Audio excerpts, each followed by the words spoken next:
आ रहा हूँ कि 400 से कुछ ज़्यादा लोग अभी तक जुड़े हैं और मुझे उम्मीद थी कि कम से कम और भी ज़्यादा संख्या इसमें दिखाई देगी।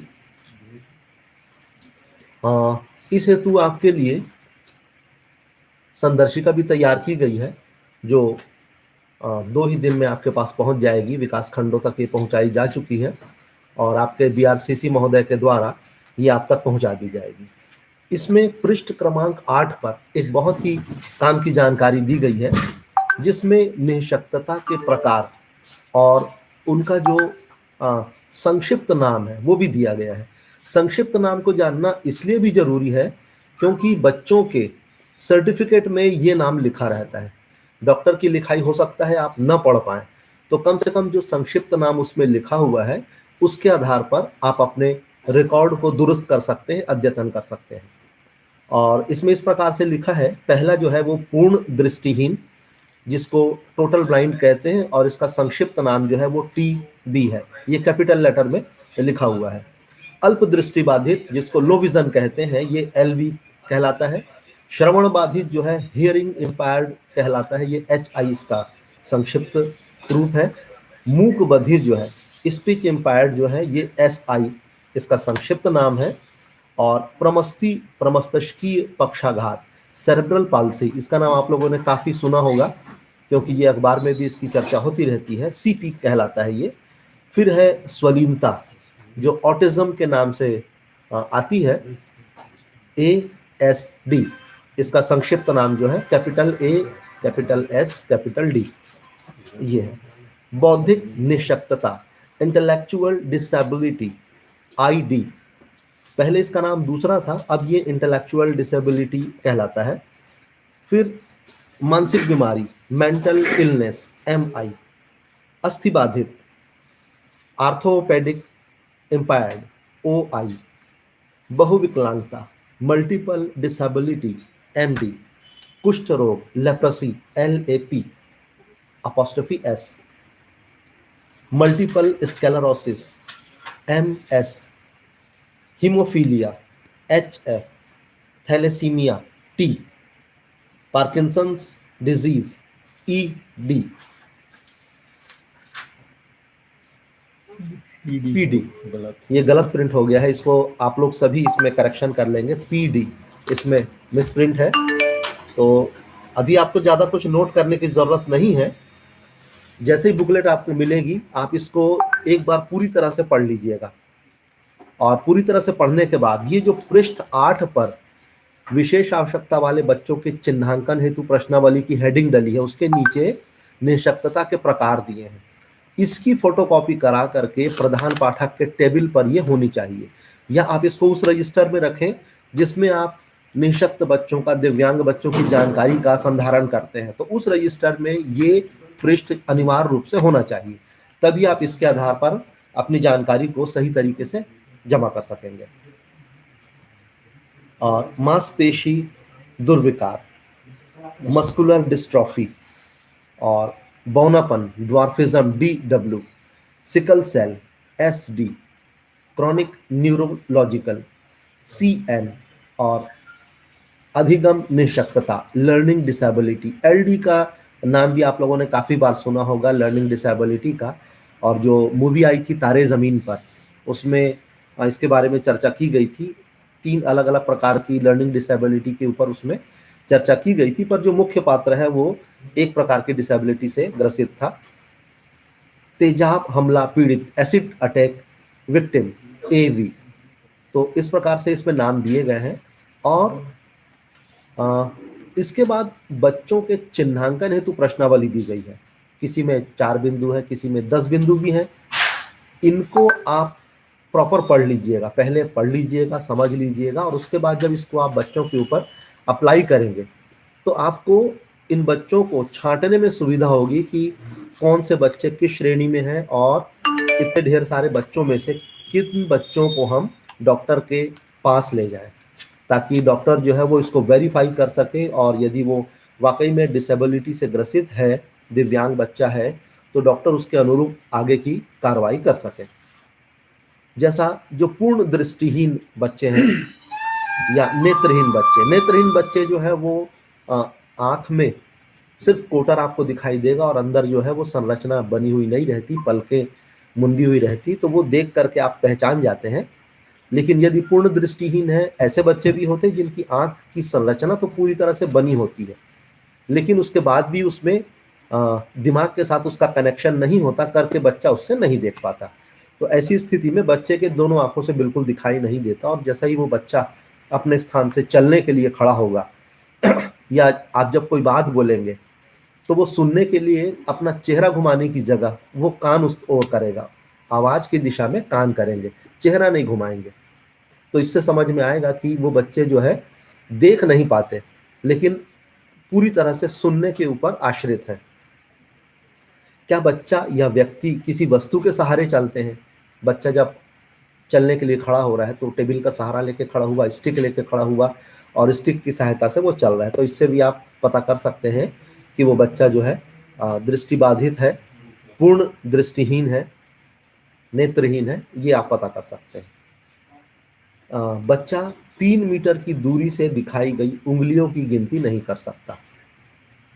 3 मीटर से यदि आप बच्चे को उंगली दिखाकर पूछे कि 3 उंगली, 2 उंगली, 4 उंगली, कितनी उंगली है बताएं, यदि वो नहीं बता सकता तो ऐसे बच्चे भी पूर्ण दृष्टिहीन, टोटल ब्लाइंड की श्रेणी में आते हैं। आप ये नहीं कह सकते कि बच्चा एकदम पास से तो पढ़ लेता है तो हम उसको पूर्ण दृष्टिहीन नहीं मानेंगे, लेकिन जो निर्देश है, जो शासन का निर्देश है, वो इस प्रकार से इसमें दिया हुआ है और इसका पालन हमको करना है। अल्प दृष्टि वाले बच्चों के चिन्हांकन हेतु प्रश्नावली। पहला जो हो गया पूर्ण दृष्टिहीन का हो गया ये। दूसरा जो है अल्प दृष्टि वाले बच्चों का चिन्हांकन। क्या बच्चे को एक या दोनों पुतलियों से धुंधला दिखाई देता है? आपने देखा होगा कि जब नेत्र रोग विशेषज्ञ है, ऑप्थेल्मोलॉजिस्ट है, बच्चे का परीक्षण करते हैं तो वो एक कागज लेकर के बच्चे की एक आंख के ऊपर पहले रखते हैं। आंख को ऐसा हाथ से दबाने नहीं बोलते, वो सिर्फ एक कागज आंख के सामने रख देते हैं ताकि उस आंख से न दिखे बच्चे को। तब हम दूसरी आंख से जो आंख खुली हुई है उस आंख का फिर परीक्षण करते हैं, और उससे यदि बच्चा बताता है कि उसको धुंधला दिखाई दे रहा है तो इसको हम अल्प दृष्टि वाले बच्चे मानेंगे।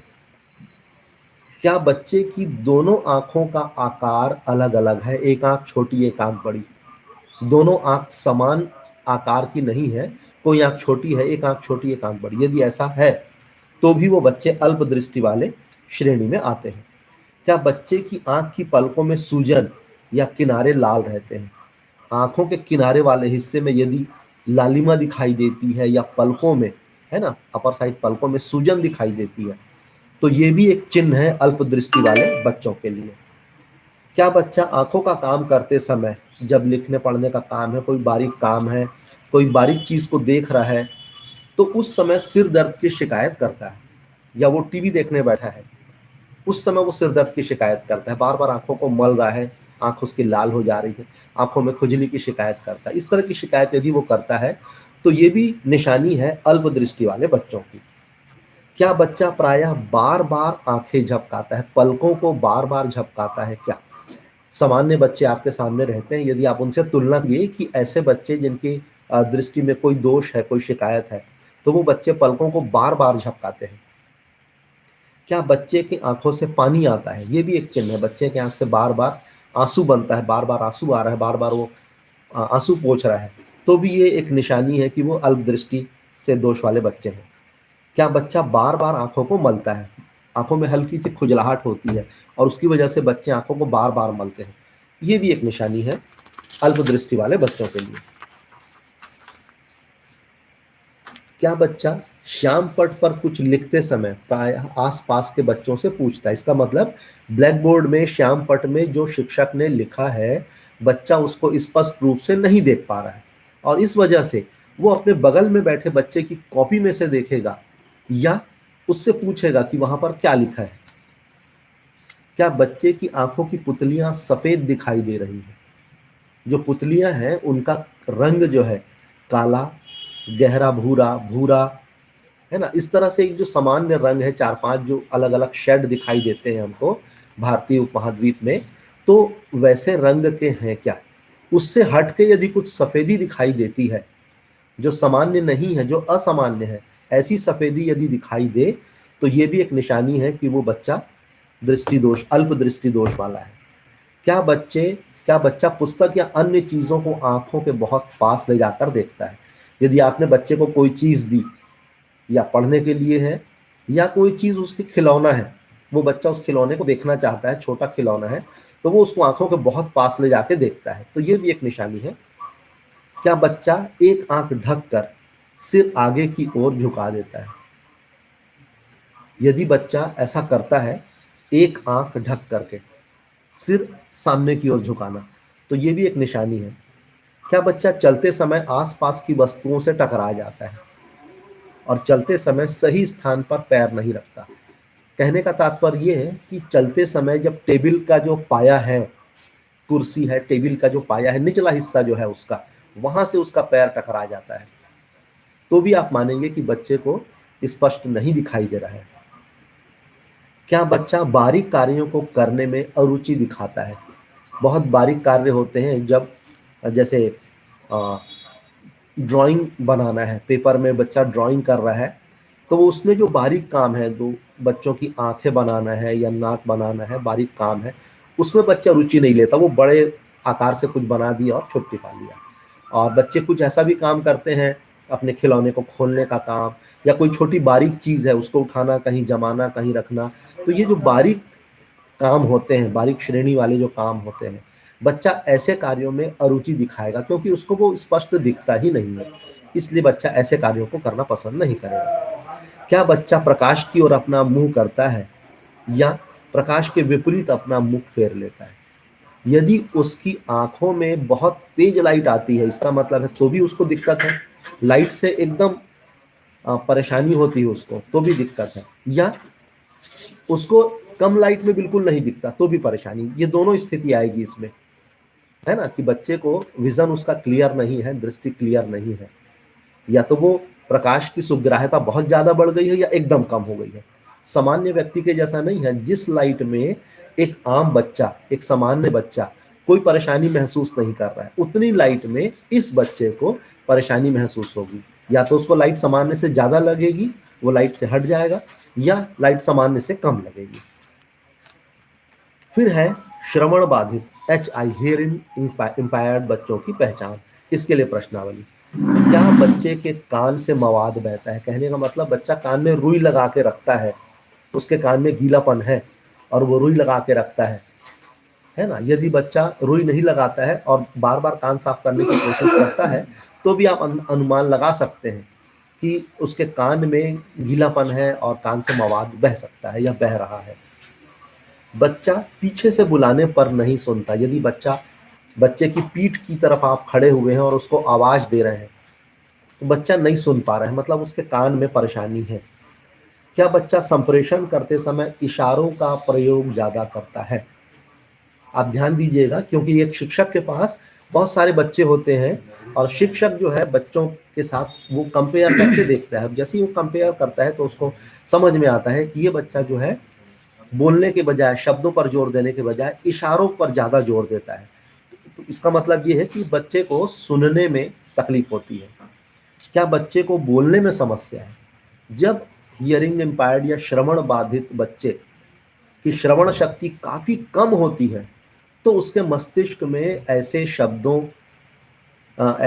जो है वो कम जमा होते हैं, क्योंकि वो सुन नहीं पाता, इसलिए उसकी जो वोकैबुलरी क्षमता है, जो उसका शब्द भंडार है, वो कम होता है और इसी वजह से उसको बोलने में तकलीफ होती है, स्वर के उतार चढ़ाव में भी तकलीफ होती है, क्योंकि वो इन सब चीजों को ग्राह्य नहीं कर पाता, ग्रहण नहीं कर पाता, सुन नहीं पाता ठीक से। क्या बच्चा सामान्य बच्चों की अपेक्षा जोर से बोलता है? बच्चा अपनी आवाज जब नहीं सुन पाता तो उसको लगता है कि दूसरे भी मेरी आवाज नहीं सुन पाएंगे, इसलिए बच्चा थोड़ा आवाज अपनी ऊंची करता है। जितनी ऊंची करेगा आवाज, वो आपको ये पता चल जाएगा कि वो बच्चा उतना कम सुन पा रहा है। बच्चा बहुत ऊंची आवाज में बोल रहा है, मतलब उसके श्रवण क्षमता में काफी ज्यादा तकलीफ है। क्या बच्चा निर्देश को पुनः बोलने का अनुरोध करता है? शिक्षक कक्षा में अक्सर बच्चों को कुछ ना कुछ निर्देश देते हैं और जिन बच्चों की श्रवण क्षमता ठीक है वो तो सुन लेते हैं, कुछ शरारती बच्चों की बात अलग है, जिनका ध्यान क्लासरूम में नहीं होता है, कक्षा में जिनका ध्यान नहीं होता है, तो वो तुरंत अपने साथी से पूछ लेते हैं। पर ये जो बच्चे सुन नहीं पाते, इनको इनके साथी बताते हैं कि सर ने ऐसा ऐसा कहा है, या रिसेस की बेल लग गई है, घंटी बज गई है, या किसी दिन रिसेस की बेल नहीं लगी है और टीचर ने कहा जाओ पानी पी के आ जाओ, या जा तुम लोग जिसको बाथरूम जाना है जल्दी होके आ जाओ, फिर हम टेस्ट लेंगे, या इस तरह से जो आप कक्षा में निर्देश देते हैं, बच्चा उसको नहीं सुन पा रहा है, वो अपने साथियों से पूछ रहा है, टीचर से पूछ रहा है, और उसके साथी भी उसको जोर से बोल के बताते हैं, फुसफुसा के नहीं बताते, धीरे से नहीं बताते, वो उसको जोर से बोल के बता रहे हैं। तो ये सब चिन्ह है कि बच्चा जो है वो हियरिंग इम्पेयर्ड है, उसको सुनने में काफी दिक्कत है। क्या बच्चा सुनने के लिए ध्वनि की तरफ घूमता है, नाम लेकर पुकारने या बुलाने पर नहीं सुनता?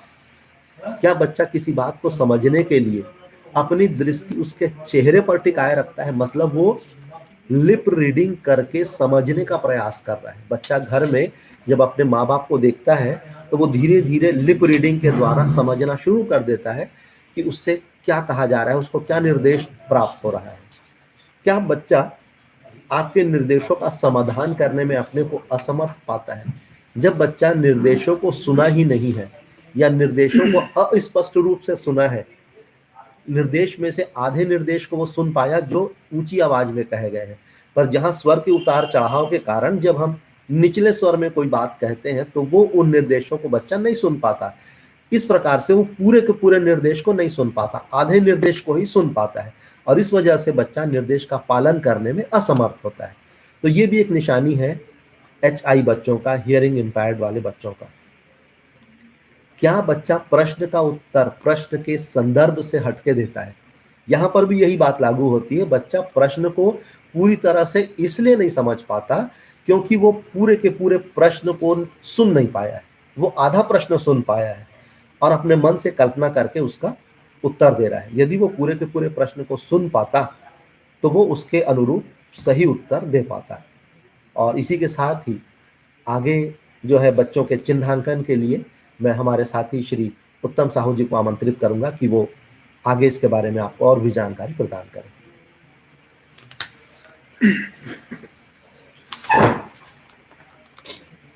धन्यवाद सर। द्वितीय दिवस के प्रशिक्षण में आप सभी का हार्दिक स्वागत अभिनंदन है जिला परियोजना कार्यालय धमतरी की ओर से। और आइए और विलंब न करते हुए सीधे जो चिन्हांकन हेतु प्रश्नावली मॉड्यूल में दिया गया है उसी को थोड़ा से आप लोगों को समझाते हुए आज के यह कार्यशाला समाप्त करेंगे। तो इसके पहले सर ने जो भी निर्देश दिए हैं उसको आप सभी को अक्षरशः पालन करना है, क्योंकि ये मॉड्यूल आप लोगों को दिया जाएगा और इसका मेन मकसद यही है कि आप सभी को यह प्रशिक्षण देने का कि आप सब जितना जल्दी हो सके आपके स्कूलों में जो अध्ययनरत बच्चे हैं उन बच्चों को आप उनका चिन्हांकन कर सकें। और 2016 अधिनियम के तहत जो 21 प्रकार की दिव्यांगता आई है उसमें आप सभी को इसकी जानकारी हो, यही उद्देश्य की पूर्ति के लिए ये जो प्रशिक्षण आयोजित है। तो चलिए मैं आगे शुरू करता हूँ। मूक बाधित है ना सर, अभी श्रवण बाधितता के संबंध में पहचान के चेकलिस्ट आपको बता रहे थे, उसी में मूक बाधित है ना। श्रवण बाधित में क्या होता है, बच्चा सुनता नहीं है इसलिए बोल नहीं पाता, लेकिन मूक बाधित में बच्चा जो है सुनता तो है लेकिन बोलता नहीं है। उसके वाक्य यंत्रों में जो परेशानी होती है, जहाँ पे समस्या होता है, उसके वजह से वो बच्चा बोल नहीं पाता, लेकिन उस बच्चे में भाषा की समझ होती है।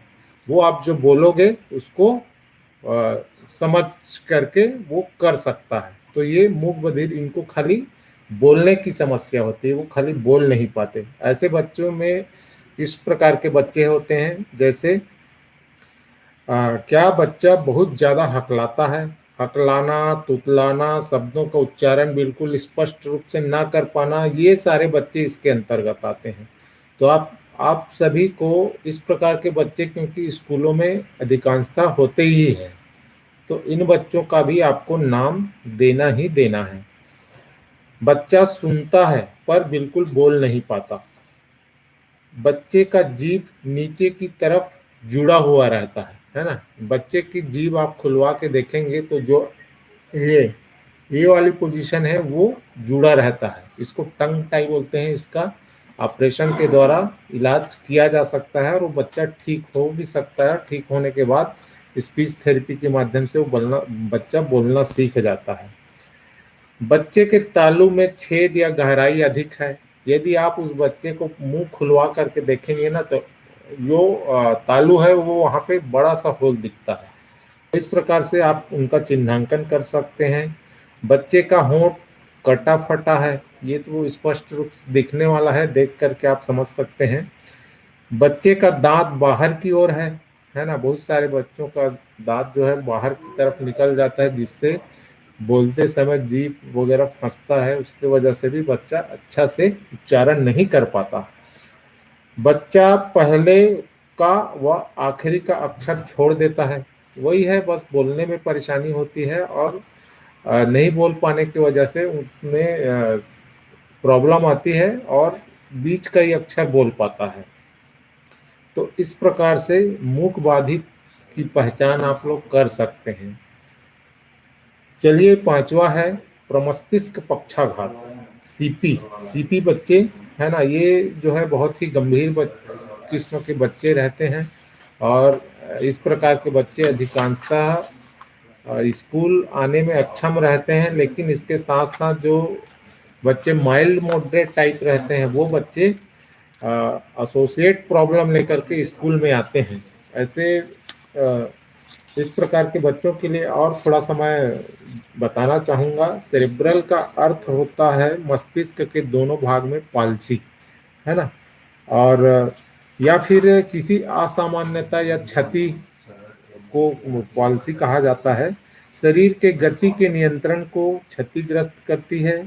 प्रमस्तिष्क पक्षाघात के अंदर उन असामान्यताओं का समूह आता है जो गति के नियंत्रण को नष्ट करता है। यानी कि बच्चा स्वैच्छिक जो गतिविधि करता है ना, उसको करने में वो अक्षम रहता है, जैसे खड़े होना, चलना, उठना, बैठना।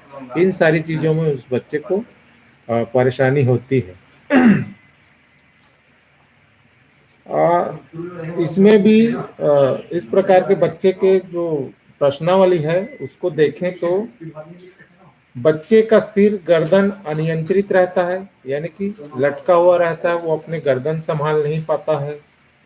तथा लार बहते रहता है। आप देखे होंगे बहुत सारे बच्चे है ना, उसको गुटकने में समस्या होती है, इसलिए लार हमारे मुंह में बनते रहता है और हम गुटकते रहते हैं। लेकिन वो बच्चा, उसको गुटकने की आदत नहीं होती या गुटक नहीं पाते हैं, तो ऐसे बच्चों का लार बाहर आते रहता है। क्या बच्चे की मांसपेशियों में कड़ापन है या ढीलापन है ना। बहुत अक्सर देखा गया है प्रमस्तिष्क सीपी वाले जो बच्चे होते हैं उसका जो शरीर जो है अक्सर उनके मांसपेशियों में अकड़ाव या फिर एकदम ढीलापन, है ना। बहुत ज़्यादा कहीं से भी मुड़ जाएगा या फिर एक आध बार ऐसा होगा कि वो उसका शरीर एकदम अकड़ देगा, हाथ ऐसे रहेगा, तो फिर वो सीधा लाने की स्थिति जो है बहुत धीरे धीरे धीरे आप जब करोगे ना, धीरे से, तब जाके वो सीधा होगा। तो इस प्रकार से कड़ापन और अकड़ाव की स्थिति ऐसे बच्चों में रहती है, जिसके कारण से ही उन लोग को उठने बैठने की में कठिनाई होती है, समस्या आती है। क्या बात करते समय बच्चे की मुखाकृति असामान्य होती है ना। बहुत सारे बच्चे आप देखे होंगे जिनका एक साइड ऐसे लटका हुआ रहता है और उनको बोलने में भी बहुत ज़्यादा परेशानी होती है। क्या बच्चे में असहज चाल, जैसी कैंची नुमा चाल, है ना। आप देखे होंगे बहुत सारे बच्चे दोनों पैर को एक दूसरे से फंसा के चलते हैं, जिसके कारण से वो अक्सर गिर जाते हैं, है ना। या फिर चलने में ही उनको बहुत ज़्यादा परेशानी होती है। झूलते हुए चलना या पैर फैलाकर चलना या अवांछित शारीरिक स्थिति, या उनमें कहा जाए एक प्रकार से संतुलन की कमी रहता है, जिसकी वजह से इन बच्चों को चलने, उठने, बैठने, खड़े होने में बहुत ज़्यादा कठिनाइयों का सामना करना पड़ता है। बच्चे को सकलगामक कौशल, सकलगामक यानी कि जो उठना, बैठना, चलना, कूदना, दौड़ना, भागना, है ना, ये इस प्रकार की क्रियाएं करने में कठिनाई होती है। इसी प्रकार से बच्चे को सूक्ष्मगामक कौशल, सूक्ष्मगामक यानी कि फाइन मोटर मूवमेंट जिसको कहा जाता है, जिसमें छोटी छोटी क्रियाएं आती है, जैसे कि पेन को उठाना, है ना, या कैंची से काटना, ब्रश करना, बटन लगाना, हाथों से भोजन करना या चिपकाना, इस प्रकार की जो गतिविधियां होती है उसको करने में परेशानी होती है। खास करके सीपी बच्चों में ये समस्याएं होती ही होती है, फाइन मोटर मूवमेंट और ये एक सकल गामक क्रियाएं, है ना, सूक्ष्म गामक क्रियाएं कहते हैं और एक सकल गामक क्रियाएं। बच्चे को झटका आता है, अक्सर देखा गया है कि जो सीपी वाले बच्चे होते हैं उनको अक्सर मिर्गी का दौरा आते रहता है, एपिलेप्सी कहा जाता है उनको, है ना, और वो अक्सर बीच बीच में ऐसे बच्चों को कुछ दिनों के अंतराल में, या बहुत सारे बच्चों को तो एक दिन में दो दो तीन तीन बार भी झटके आने के चांसेस मतलब होते रहते हैं। बच्चे के शरीर के सभी अंगों में असामान्यता दिखाई देती है, मतलब एक नॉर्मल व्यक्ति जैसे रहता है वैसे इन बच्चों का शरीर जो है नहीं होता, और हर प्रकार से उनकी क्रियाओं को देखकर ही आप समझ जाएंगे कि ये बच्चा एबनॉर्मल है। तो इस प्रकार से इन बच्चों में कठिनाई होती है। तो ये रहा सीपी, सेरेब्रल पॉल्सी वाले बच्चों का चेकलिस्ट, जिसके आधार पर आपको चिन्हांकन करना है। अब आता है सीपी, ऑटिज्म। ऑटिज्म ASD इसका शॉर्ट फॉर्म है, ऑटिज्म स्पेक्ट्रम डिसऑर्डर, है ना। और इस प्रकार के बच्चे आप देखे होंगे जो अपने आप में मस्त रहते हैं, अपने आप से ही बातें करते रहते हैं, किसी से नज़र मिला के बात नहीं करते, है ना। ये इस प्रकार के बच्चे होते हैं और इनका भी अपना एक दायरा रहता है, जिसके अंतर्गत ये बच्चे अपने से ही, अपने आप से ही बातें करते रहते हैं, अपना अकेलापन में ही रहना इनको ज़्यादा पसंद आता है।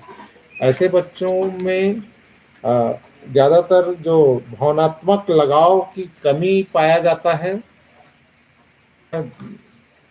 आकलन बताऊं तो ऐसे बच्चे अपने आप में खोए रहते हैं, अपने आप से बात करते हैं, आंख से आंख मिला करके बात नहीं करते, अति चंचल स्वभाव के होते हैं। मतलब ये बच्चे एक जगह 2 मिनट के लिए भी नहीं बैठते हैं ना, वो तुरंत उठेगा, दौड़ेगा, भागेगा, कूदेगा, कोई वस्तु को लेके पटक देगा, या और कुछ इस प्रकार से थोड़ा से अति चंचल स्वभाव के होते हैं और अपनी मर्जी के अनुसार ही कार्य करते हैं, है ना। उसको आप कितना भी बोलो वो जैसा चाहेगा वैसा ही करेगा, किसी की बातों पर ध्यान नहीं देते, है ना। आप कितना भी चिल्लाओ, कितना भी बताओ, बुलाओ उसको, वो अपने में ही मस्त रहेगा। बालक किसी से मित्र भाव नहीं रखता, ये अपना अकेला ही रहना पसंद करता है, उसका किसी से दोस्ती नहीं होता। अपने नाम पुकारे जाने पर भी तुरंत प्रत्युत्तर नहीं देता, है ना, मतलब वो ध्यान ही नहीं देता। बालक यह नहीं बता पाता कि वह दुखी है या गुस्सा में है या दर्द महसूस कर रहा है। ये ऐसे बच्चों की सबसे बड़ी समस्या है।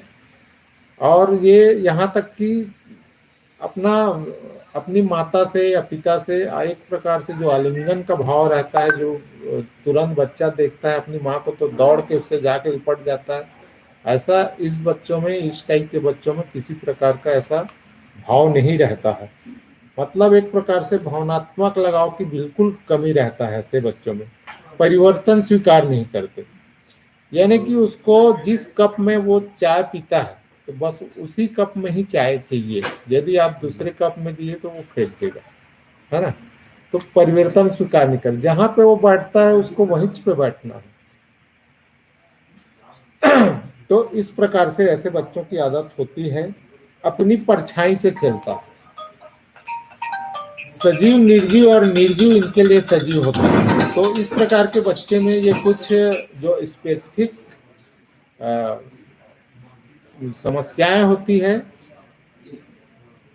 ना, उनका उसके आधार पे आपको इन बच्चों का चिन्हांकन करना है।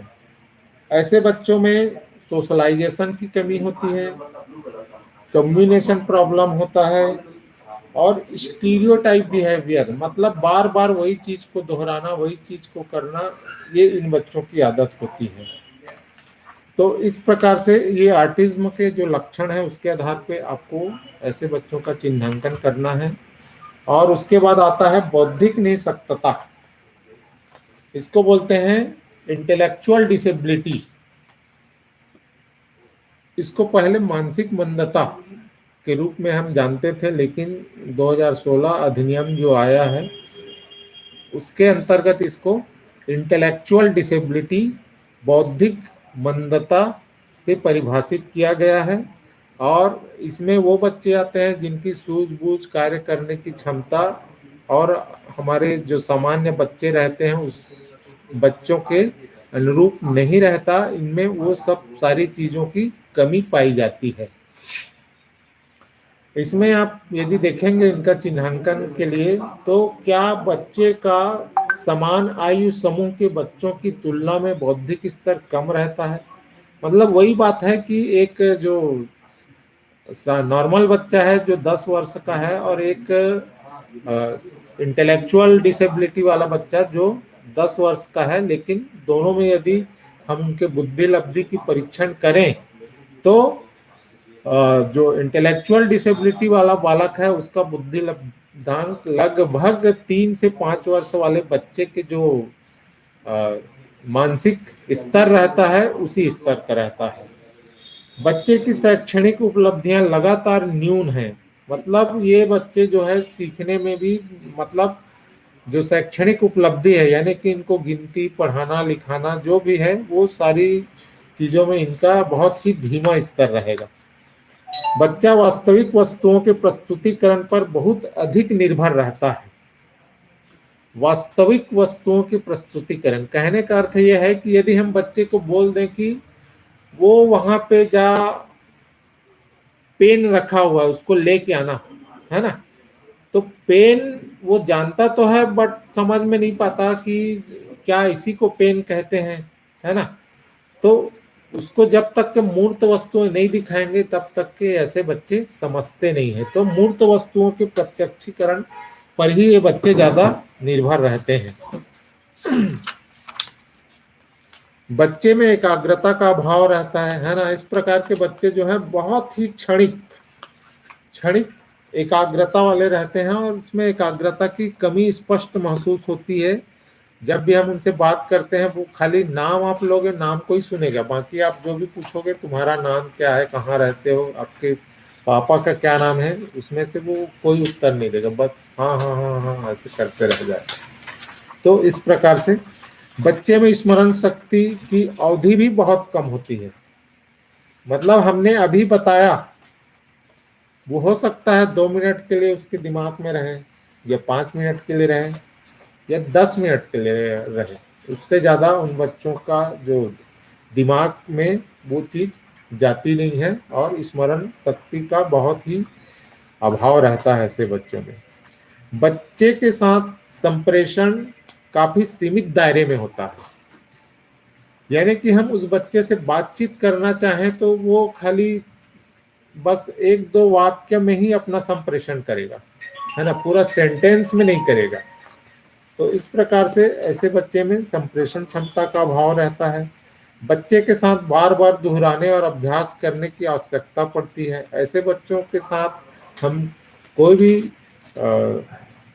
शैक्षणिक गतिविधि करते हैं तो ऐसे बच्चों के साथ हमको उसी चीज को, उसी बातों को बार बार कितने भी बार अभ्यास कराने की जरूरत पड़ सकती है, तब जाके वो बच्चा सीख सकता है।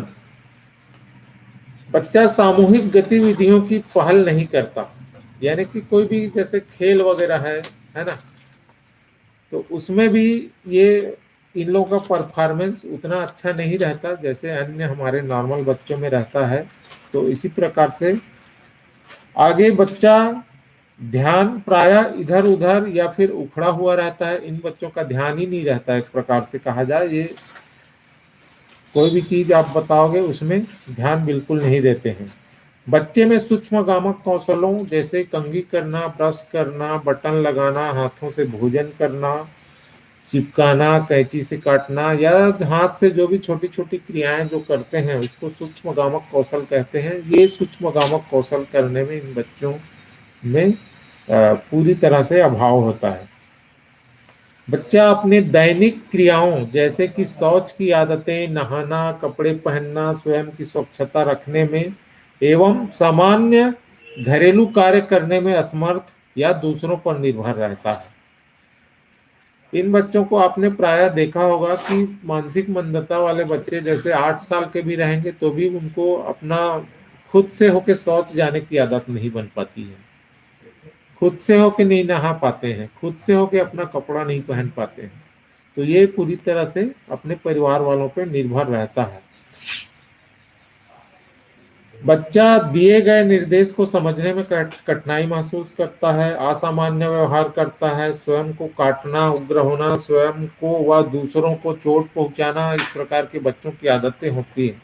आपने भी देखा होगा आपके स्कूलों में यदि इस टाइप के बच्चे हैं तो अक्सर ये क्लास के अन्य बच्चों को थोड़ा डिस्टरबेंस करते रहते हैं, क्योंकि ये इनकी समस्याएं हैं, इसको हमें अन्यथा नहीं लेना है। और ऐसे बच्चों की जो इस प्रकार की समस्याएं, उनकी समस्याओं का निराकरण भी किया जा सकता है जब तक कि आप उस बच्चे के साथ एक भावनात्मक लगाव नहीं रखेंगे या उनका बार बार आप नाम लेकर के नहीं पुकारेंगे, तब तक के ये बच्चे इस प्रकार की हरकतें करते रहते हैं। और इसकी यही समस्या है, आप उनका अच्छे से मित्र बन जाइए और मित्र बनने के बाद ही ये बच्चा आपकी कहना मानेगा। तो इस प्रकार के बच्चों के लिए जितना ज़्यादा भावनात्मक लगाव आप रखेंगे, जितना ज़्यादा उनके साथ आप अटैचमेंट होंगे, तभी ये बच्चे जाके आगे सीखने के लिए तत्पर होते हैं। क्या बच्चा डाउन सिंड्रोम वाले मंगोल बच्चे जैसे दिखाई देता है? आपने बहुत सारे बच्चे देखे होंगे जिनका गला ऐसे दबा हुआ रहता है और वो मंगोलिज्म टाइप बच्चे दिखते हैं, उसको डाउन सिंड्रोम बच्चा बोला जाता है। और इन बच्चों में भी प्रायः मानसिक मंदता के लक्षण रहते हैं। बच्चे की आंखें तिरछी, नाक चपटी, कद छोटा, हाथ छोटा, उंगलियां छोटी छोटी है ना, इसको देख करके आपको आकलन करना है। बच्चे का शरीर काफी भारी है, कई बच्चे जो है बहुत मोटे, मतलब भारी रहते हैं, मोटे हो जाए रहते हैं, क्योंकि उनका शारीरिक जो विकास है थोड़ा कम ही होता है, इसलिए मोटापन लिए हुए होते हैं। क्या बच्चे की गर्दन छोटी व चौड़ी है? क्या बच्चे के कान छोटे छोटे हैं? तो ये डाउन सिंड्रोम टाइप के बच्चे होते हैं जिनका कान, हाथ, उंगलियां ये सब छोटे छोटे होते हैं। अब आते हैं मानसिक बीमारी। मानसिक बीमारी मतलब एक प्रकार से ये इंटेलेक्चुअल डिसेबिलिटी नहीं है, मानसिक मंदता नहीं है ना। इसी में आपको स्पष्ट रूप से आपको यहाँ पे समझना पड़ेगा कि इंटेलेक्चुअल डिसेबिलिटी और मेंटल इलनेस ये दोनों बहुत ही अलग है ना। मानसिक बीमारी उसको कहते हैं जैसे एक बच्चा नॉर्मल है, 10 साल की अवस्था में यदि वो 5वीं क्लास जा रहा है पढ़ने, अच्छा से पढ़ने लिखने हर चीज की पूरी तरह से वो नॉर्मल है, लेकिन अचानक उसमें किसी भी कारण से, किसी भी परिस्थिति से यदि पागलपन की दौरा आ जाए, है ना, तो इस प्रकार के बच्चों को मानसिक बीमार कहते हैं, मेंटल इलनेस। और ये जो मेंटल इलनेस है वो ठीक किया जा सकता है इलाज के माध्यम से, लेकिन इंटेलेक्चुअल डिसेबिलिटी को ठीक नहीं किया जा सकता। ये बाई बर्थ होता है और ये उम्र के किसी भी स्टेज में हो सकता है मानसिक बीमारी। तो इसमें आपको समझना है, और ये बच्चे बिल्कुल नॉर्मल रहते हैं, लेकिन परिस्थिति जन्य कारणों के वजह से ये इनका व्यवहार अवांछित हो जाता है, अचानक पागलपन टाइप व्यवहार करते हैं, तब जाके इन बच्चों को मानसिक बीमार की श्रेणी में रखते हैं। जैसा कि मानसिक बीमारी हेतु दवाई अथवा अन्य उपचार करा रहा है ना, ऐसे बच्चों का इलाज जारी रहता है। बच्चे में सोचने, समझने, व्यवहार अथवा तीनों में परिवर्तन दिखाई देता है। जैसा वो पहले करता था अब उसके व्यवहार में परिवर्तन दिखाई देता है, तो मतलब निश्चित रूप से उसमें कोई ना कोई बीमारी के लक्षण है, मानसिक बीमारी के लक्षण है। बच्चे में अनावश्यक चिंता व घबराहट होती है। बच्चे में नींद की समस्या है। बच्चे में भूख की कमी है। तो ये इस प्रकार से इन बच्चों में जो मानसिक रूप से बीमार होते हैं उनको नींद नहीं आता है ना, भूख भी नहीं लगता है। ऐसे बच्चों को अनावश्यक रूप से, जैसे बड़े लोगों को अचानक इस प्रकार से होता है तो उनको अनावश्यक चिंता, घबराहट, किसी से बात नहीं करते, बात करना छोड़ देते हैं। तो इस प्रकार की समस्याएं आती हैं ऐसे लोगों में, ऐसे बच्चों में। बच्चा मरने या घर छोड़ने की बात दोहराता है। बच्चे में स्वच्छता का पूर्ण रूप से अभाव है। माने पहले बच्चा बिल्कुल अच्छे से रहता था, लेकिन अब वो बिल्कुल मैला कुचैला कपड़ा पहना रहता है या फिर अपनी शारीरिक साफ सफाई का ध्यान नहीं रखता है। इसका मतलब ये है कि वो मानसिक रूप से बीमार है। बच्चे का अनापेक्षित व्यवहार, जैसे कि जोर से चिल्लाना, हंसना, रोना, किसी एक जगह को घूरते रहना, बिना कारण के डरना, संदेह करना, ये इस प्रकार की ऐसे लोगों में, ऐसे बच्चों में सिम्टम, साइन सिम्टम देखे जा सकते हैं और बिल्कुल आप कह सकते हो कि ये बच्चा मानसिक रूप से बीमार है और उसको इलाज के लिए आप रिफर कर सकते हैं। अस्थिबाधित, इसके बाद आता है अस्थिबाधित। इसको लोकोमोटर डिसेबिलिटी कहा जाता है या फिर ऑर्थोपेडिक इम्पेयरमेंट, है ना। ऐसे बच्चे आप तो देखकर ही पहचान जाते हैं, जैसे किसी का हाथ में टेढ़ापन है, पीठ में कुबड़पन है या फिर दोनों घुटने में कोई प्रॉब्लम है जिसकी वजह से बच्चा टेढ़ा मेढ़ा चलता है।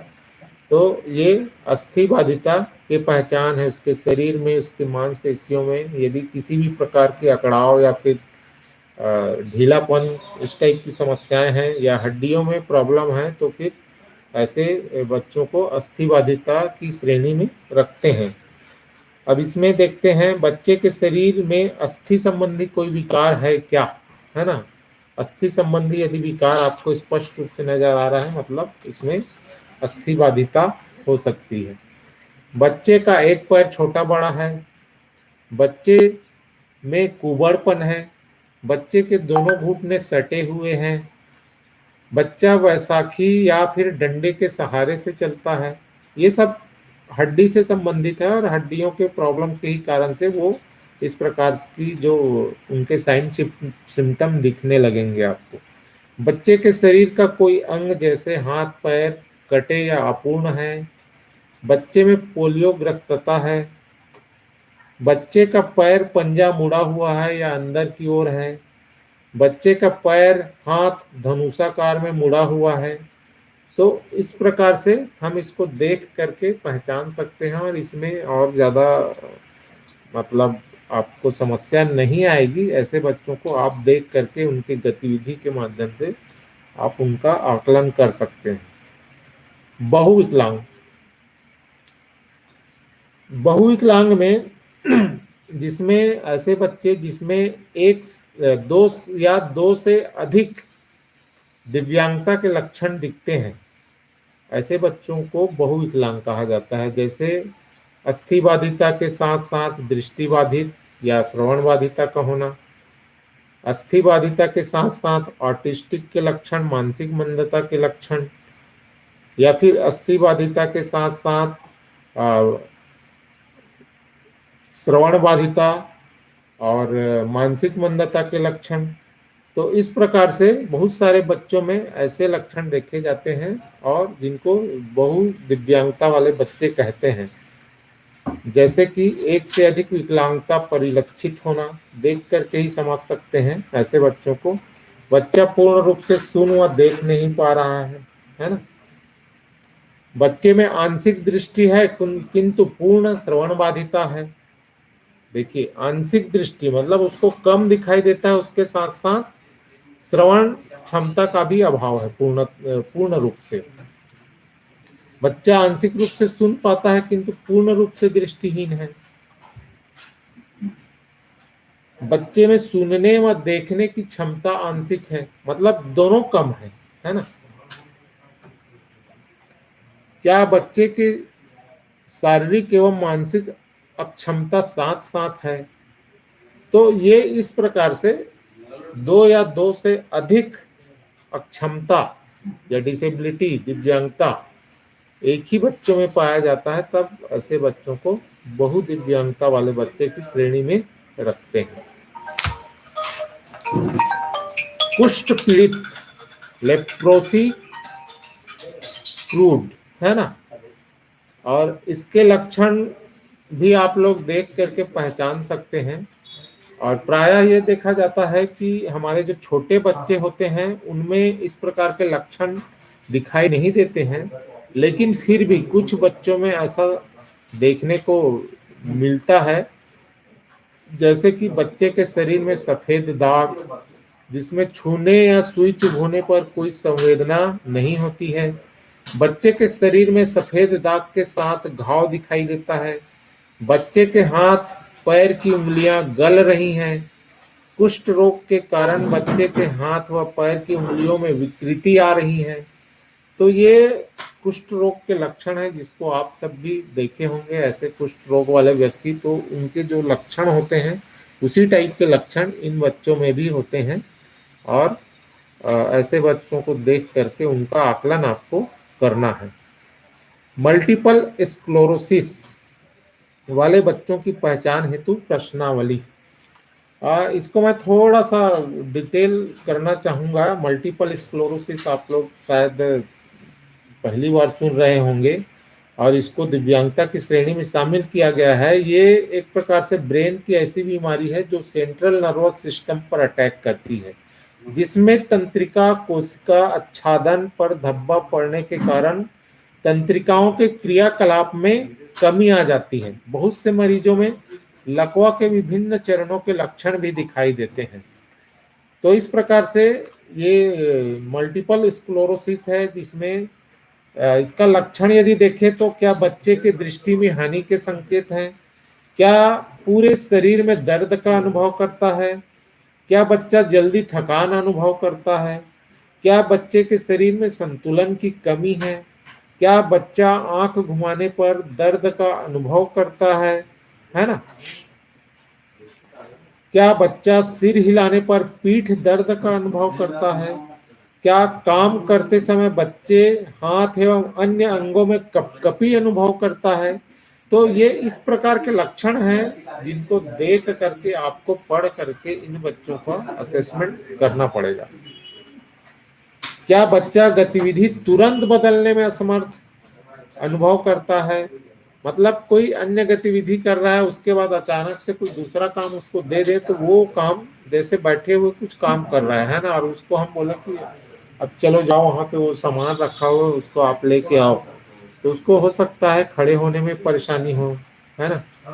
तो इस प्रकार से तुरंत जो गतिविधि चेंज करते हैं उसमें ऐसे लोगों, ऐसे बच्चों को परेशानी अनुभव होता है। बच्चे के चलने में परेशानी का अनुभव करता है। बच्चे के मांसपेशियों में ऐंठन, कमजोरी, जकड़न, अकड़न, पक्षाघात, सामान्य से ज्यादा सजगता के लक्षण, ये सब स्थितियां ऐसे बच्चों में रहती है।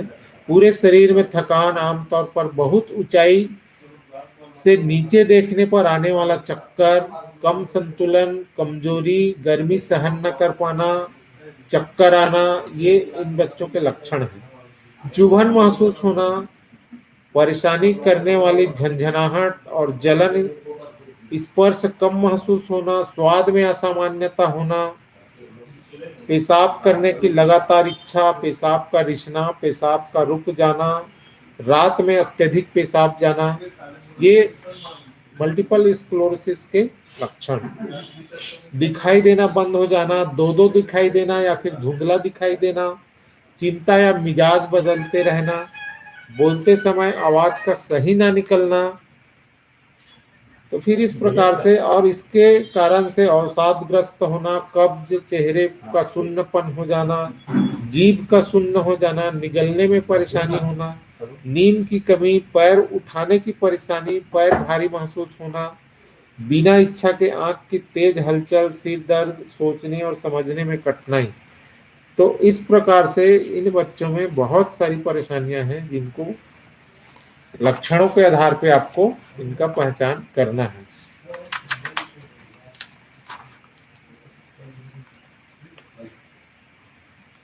इसके बाद आता है हीमोफीलिया, है ना। हीमोफीलिया वैसे भी हम लोग कल आप लोगों को डिटेल में बता दिए थे, फिर भी इसके पहचान के लक्षण जो है उसको मैं बताना चाहूँगा। बच्चे में खून के थक्के न जम पाने के लक्षण हैं। हीमोफीलिया माने एक प्रकार से जैसा चोट लगने पर बच्चे का खून लगातार बहते रहता है, जिसके कारण से खून में थक्का नहीं जम पाता और खून का बहना नहीं रुकता है ऐसे बच्चों में। तो बच्चे के शरीर में कई बड़े या गहरे घाव, जोड़ों का दर्द, सूजन, बिना किसी स्पष्ट वजह से खून का बहना आदि लक्षण है क्या, ये सबको आपको जांचना पड़ेगा। और हो सके तो आप उनके जो परिवार वाले हैं उनसे भी जाके इनको संपर्क करना पड़ेगा, तब जाके, क्योंकि ये जो बीमारी है आनुवांशिक है और इसके घर में भी हो सकता है इनके दादा दादी, नाना नानी वाले फैमिली से किसी और को इस प्रकार की समस्या हो, तो इनके पारिवारिक हिस्ट्री भी आपको लेने पड़ सकते हैं। जोड़ में अक्सर दर्द होता है, बच्चे के शरीर में खरोच से रिसाव होना, मतलब थोड़ा सा भी खरोच हो गया तो खून का बहना चालू, खून या अंदरूनी रिसाव होता है, बच्चे के नाक से अधिक खून आता है, बच्चे के मसूड़ों से खून आता है, बच्चे के तो चोट लगने पर अधिक खून बहता है। मतलब एक प्रकार से खून का ना बहना ना रुकना ही इसके प्रमुख लक्षण हैं। अब थैलेसीमिया, थैलेसीमिया भी कल हमने बता दिया था आपको, ये भी एक प्रकार से अनुवांशिक है और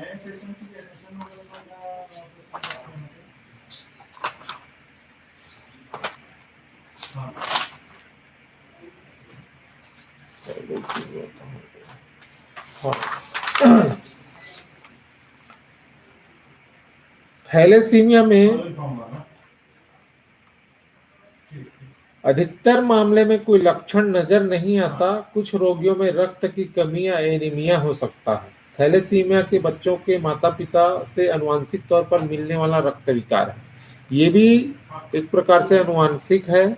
और इसमें भी क्या बच्चे का त्वचा, नाखून, जीभ पीला पड़ जाता है, क्या बच्चे के जबड़ों और गालों में असामान्यता आ जाती है, बच्चे का विकास रुक गया है या वह उम्र से काफी छोटा नजर आता है, बच्चे का चेहरा सूखा नजर आता है, बच्चे का वजन बढ़ता नहीं है, बच्चा हमेशा बीमार नजर आता है, बच्चे को सांस लेने में तकलीफ है, अस्पताल में भर्ती हुआ था, खून चढ़ाया गया, यदि हाँ तो कितनी बार, ये सब भी, इन सब के बारे में आपको डिटेल जानकारी लेना है, तभी जाके हम थैलेसीमिया का असेसमेंट कर सकते हैं। और इसके बाद आता है पार्किंसंस डिसीज, है ना।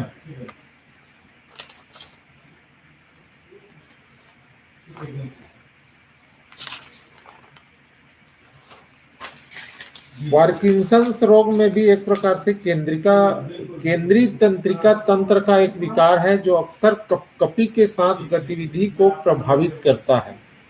आपने बहुत से ऐसे लोग देखे होंगे जिनका हाथ पैर ऐसे ऐसे ऐसे ऐसे ऐसे कांपते रहता है ना। कोई भी गतिविधि करते तक, या जैसे एक गिलास पानी को उसको पकड़ना है तो वो गिलास के जाते तक के उसका हाथ ऐसे ऐसे ऐसे ऐसे हिलते रहता है, और जब गिलास को पकड़ लेता है तो उसका वो कपकपी रुक जाता है। लेकिन ये लक्षण इस प्रकार के लोगों में अक्सर बना रहता है। अन्य लक्षणों में धीमी गति, कड़ापन, संतुलन खोना शामिल है। मांसपेशी संबंधी जकड़न में अनचाही हरकत होना, खड़े होने में कठिनाई होना, चलने में कठिनाई होना, चाल में धीमा या फेर बदल करने में तालमेल की समस्या होना, नींद दिन में नींद आना, नींद में बाधा, बुरे सपने, बेचैनी भरी नींद या समय से पहले नींद का खुल जाना, ये इस प्रकार के लक्षण इन लोगों में देखा गया है बुद्धि संबंधी में दिमाग की काम करने की क्षमता कम हो जाना, भूलने की बीमारी होना, उदासीनता, चिंता, गंध को सही ढंग से ना सूंघ पाना, ये इस प्रकार के इनके लक्षण होते हैं पार्किंसंस डिसीज के। और मांसपेशी दुर्विकास 16वां है मांसपेशी दुर्विकास, जिसको कहा जाता है मस्कुलर डिस्ट्रोफी। मतलब ये एक प्रकार से ऐसे बच्चे होते हैं जो जन्म के समय तो इनका जो शारीरिक विकास है वो बहुत अच्छे से होता है, और प्रायः इनके जो लक्षण है 4 साल के 3 से 4 साल में ही देखने को मिलता है। और ऐसे बच्चे में फिर धीरे धीरे धीरे मांसपेशियों में एक प्रकार से समस्याएं आती है, जिनके वजह से इनका चलना, उठना, बैठना धीरे धीरे धीरे करके सब रुक जाता है। और एक दिन ऐसा स्थिति आता है जिसके वजह से ये बच्चा बेड पेशेंट हो जाता है ना। और बहुत कम ही उम्र में ऐसे बच्चों की जीवन भी बहुत कम होता है, और लगभग 20 से 25 वर्ष में ही ये बच्चा मतलब भगवान को प्यारे हो जाते हैं। तो ऐसे बच्चों के जो लक्षण हैं, क्या बच्चे की मांसपेशियों में कमजोरी या विकृति है, क्या बच्चा 4 वर्ष की उम्र के बाद चलने फिरने में कमजोरी या जोड़ों के दर्द महसूस करता है, बच्चे को चलने, उठने, बैठने में परेशानी होती है, क्या बच्चा सहारा लेके खड़े हो पाता है, बच्चे के चाल में धीरे या विकृति आ रही है, एड़ी उठाकर चलता है। तो इस प्रकार के लक्षण हैं, और ये इन लोगों में धीरे धीरे करके ये समस्याएं इतना ज्यादा बढ़ जाता है कि वो बच्चा फिर चलना फिरना सारा चीज बंद कर देता है। एक दिन ऐसा स्थिति आता है कि ये सांस लेने में भी इनको परेशानी होती है।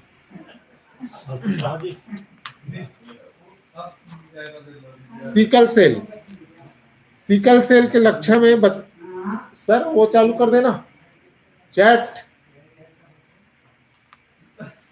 बच्चों के पहचान हेतु बच्चे में खून की अत्यधिक कमी है, बच्चे में खून की कमी से शरीर के अंग अवयव खराब हो रहे हैं, है ना। चैट चालू कर देंगे, ये थोड़ा सा बचा है 5-10 मिनट का, है ना। बच्चे में गतिविधि करने और से अक्सर थकावट महसूस होती है, बच्चे के हाथ पैर में दर्द का शिकायत हमेशा रहता है। ये सिकल सेल के लक्षण हैं जिनको आप सब जानते हैं, इसमें ज्यादा कुछ बताने की जरूरत नहीं है। ऐसे लोगों में खून की प्रायः कमी पाया जाता है, जिसको एनीमिया कहा जाता है। और ऐसे लोगों में मतलब ये एक प्रकार से बहुत बीमार सा दिखते हैं। ऐसे लोग अक्सर सुस्त रहते हैं, अक्सर बुखार आते रहता है, आंख, नाखून व शरीर में नीलापन दिखाई देता है। ये अक्सर समस्याएं इस प्रकार के जो सिकल सेल, जिनको सिकलिन कहा जाता है, ऐसे बच्चों में रहता है। कल इसके बारे में हमने डिटेल और बताया था, फिर भी ये आप इनके लक्षण के आधार पे इनको आप पहचान करेंगे। और एक आता है क्रॉनिक न्यूरोलॉजिकल कंडीशन। इसमें क्या है, लगभग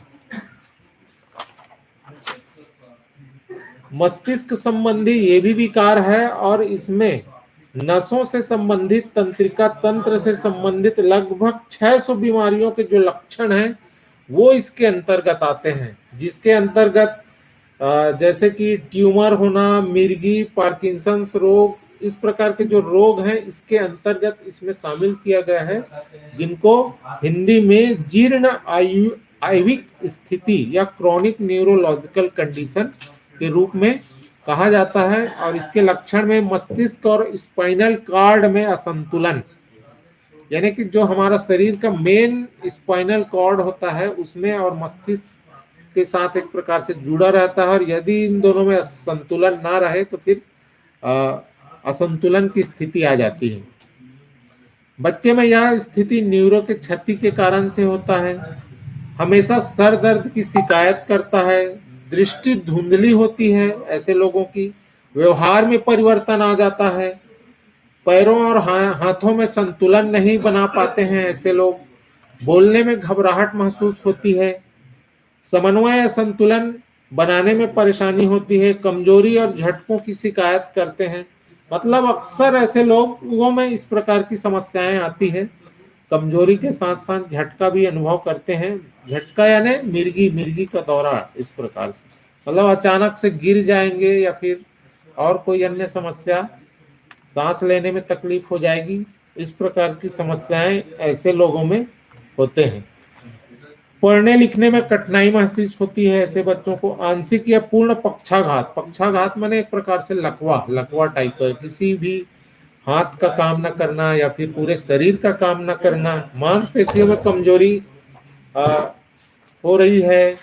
ये क्रॉनिक न्यूरोलॉजिकल कंडीशन के दशा है, जिसके अंतर्गत आप लोगों को ऐसे बच्चों की पहचान करना है। अब आता है मेन हमारा है अधिगम डिसेबिलिटी, लर्निंग डिसेबिलिटी, जिसको एलडी है ना, एलडी के नाम से जानते हैं।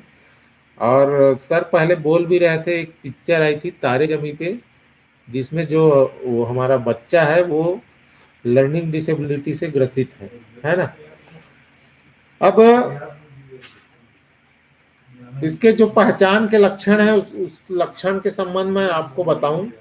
और लर्निंग डिसेबिलिटी एक प्रकार से ऐसे बच्चों में होने का ये कारण होता है, जो हमारे तंत्रिका तंत्र है ना, वहां तक कि जो हमारा जो हम देखते हैं, देख करके मस्तिष्क के माध्यम से जो ग्रहण करते हैं, उसमें समन्वय की कमी होने के कारण से ऐसे बच्चे जो है अच्छा से सीखने में अक्षम होते हैं, नहीं सीख पाते, ढंग से कैच नहीं कर पाते। तो इन बच्चों के लक्षण में प्रायः अत्यधिक चिंतित या मूडी स्वभाव के होते हैं ऐसे बच्चे। बालक कक्षा के बाहर इधर उधर घूमने में ही अधिक रुचि लेता है। बालक भाषाई कौशल या सुनने बोलने पढ़ने लिखने की दक्षता प्राप्त करने में कठिनाई का अनुभव करता है ना। इस प्रकार के बच्चे जो होते हैं प्रायः आप देखेंगे कि हर आप जो भी निर्देश देंगे उसका पालन जरूर करेंगे, लेकिन जहाँ पे दिमागी काम करना है, यानी कि पढ़ना लिखना सुनना बोलना ऐसा कुछ करना है, उस समय इनकी उस टाइप की परफॉर्मेंस देने में ऐसे बच्चों को कठिनाई अनुभव होता है। कक्षा में शिक्षण के दौरान ध्यान या एकाग्रता की कमी होती है। सूचनाओं को व्यवस्थित करने में कठिनाई का सामना करते हैं। बालक में अत्यधिक व्यग्रता या अनावश्यक उत्तेजना देखने को मिलती है ना। मतलब बिना मतलब के उत्तेजित हो जाते हैं ऐसे बच्चे। और बच्चे में अहम भाव अधिक देखने को मिलता है तथा संवेगात्मक समस्याओं से ग्रसित हो रहे होते हैं। बच्चे में भाई बहन सहपाठियों के समायोजन में समस्याएं होती है। बच्चा किसी खेल अथवा विषय में रुचि को अधिक समय तक स्थायी नहीं रख पाता है। बच्चे की जिज्ञासा जल्दी शांत हो जाती है तथा अपनी रुचि को कहीं और मोड़ देता है। मतलब कहने का मतलब ये है कि बच्चा जो मतलब एक बच्चे में कोई भी चीज़ जब पहली बार देखता है तो उसको जानने समझने सोचने की उसमें एक जो तत्परता होती है, वैसे तत्परता इन बच्चों में नहीं होते हैं। और अधिगम डिसेबिलिटी में और भी जैसे इनके जो लक्षण के आधार पर यदि हम कहें तो इन बच्चों को पढ़ने से संबंधित, लिखने से संबंधित, कैलकुलेशन से संबंधित वो समस्याएं होती है। और उल्टा लिखते हैं, मिरर इमेज टाइप प्रॉब्लम होते हैं ऐसे बच्चों को। तो इस प्रकार से इन बच्चों को आप देख करके और इनके व्यवहार के लक्षण के आधार पे आप इन बच्चों को क्लियरिफाई कर सकते हैं। और एक आखिरी है तेजाब हमला पीड़ित, तेजाब हमला पीड़ित है ना।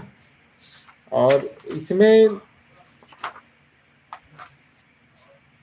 बच्चे के प्रायः वैसे ये बच्चों में इस प्रकार की समस्याएं नहीं होती है, लेकिन फिर भी ये एक प्रकार से ईर्ष्या जलन या दूसरे के खुशी देख करके यानी किसी को समस्या हो सकती है तो इस प्रकार की हरकत कर देते हैं। और ये जो है एक प्रकार से समाज में बहुत ही निंदनीय अपराध है, इसको माना गया है। और इस प्रकार से कोई पीड़ित हो जाता है इस घटना से, तो फिर उस व्यक्ति को इसके अंतर्गत लिया गया है और उनको डिसेबल्ड मान करके उन लोगों को भी, जो दिव्यांग लोगों को जो शासन की ओर से सुविधाएं दिया जाता है, उन सारी सुविधाओं का लाभ इन लोगों को भी दिया जाता है। इसमें बच्चे के शरीर के अंग, हाथ, पैर, आंख आदि में तेजाब हमले की वजह से असामान्यता या फिर उनके शरीर जो है प्रभावित हुए हैं क्या, वो देखने से ही पता चलता है, और इसके ज्यादा कोई लक्षण नहीं है। यदि किसी के ऊपर तेजाब फेंका गया है तो उसका सारा का सारा चेहरा या फिर शरीर जो है झुलसा हुआ रहता है, उसके कारण से उनका पूरा शरीर विकृत हो जाता है, जिसके कारण से इन बच्चों में हीन भावना या फिर विकृति होने की वजह से वो बच्चा बिल्कुल एक उदासीनता की स्टेज में पहुंच जाता है, जिसको कुछ करने का मन नहीं करता है ना। तो इस प्रकार से ये एसिड अटैक विक्टिम के लक्षण हैं। और कुछ बताएंगे? तो चलिए आज का ये सेशन जो है यहीं पे समाप्त करते हैं, और जो आप लोगों का 2 दिवसीय या प्रशिक्षण कार्यक्रम था वो समापन होता है। लेकिन इसके पहले एक और आप लोगों से कहना चाहूँगा कि ये जो प्रशिक्षण का उद्देश्य यही है कि आप लोग अधिक से अधिक जो किस प्रकार की दिव्यांगता है उसमें आप सभी पारंगत हो सके। इनके इस प्रकार के बच्चे जो आपके स्कूलों में अध्ययनरत है उनको आप अच्छे से उनका आकलन कर सके, पहचान कर सके, तभी आप उन बच्चों को भी अच्छे से शैक्षणिक लाभ दे पाएंगे। और इन बच्चों को जो शासन की ओर से लाभ दिया जाता है उस सब लाभों को दिलाने के लिए आप तत्पर होंगे। जब इनके समस्याओं को समझेंगे, जानेंगे, तभी हम इन बच्चों के लिए कुछ कर सकेंगे। तो मैं इतना ही कहना चाहूँगा कि पहचान आप लोग करिए, और फिर एक जो हमारा भारत सरकार का PMS पोर्टल है उस पोर्टल में इन बच्चों का नाम दर्ज किया जाता है। जब भी हम ब्लॉक लेवल पे आप लोगों को इन बच्चों का सूची मंगवाते हैं तो सारे बच्चों का सूची आना चाहिए, कोई भी बच्चा छूटना नहीं चाहिए, जिससे कि इन बच्चों को लाभ न दिया जा सके। चलिए इस प्रकार से आप सभी को बहुत बहुत धन्यवाद। आप सबने हमें सुना, और आशा करेंगे इसमें कमेंट बॉक्स है, इसमें आप सब अपनी प्रशिक्षण के संबंध में जानकारी इसमें दे सकते हैं, और कौन कौन जुड़े हैं वो भी अपना नाम लिख करके कमेंट बॉक्स में कमेंट करेंगे। धन्यवाद। जय हिंद, जय भारत, जय छत्तीसगढ़। सर इन करिए।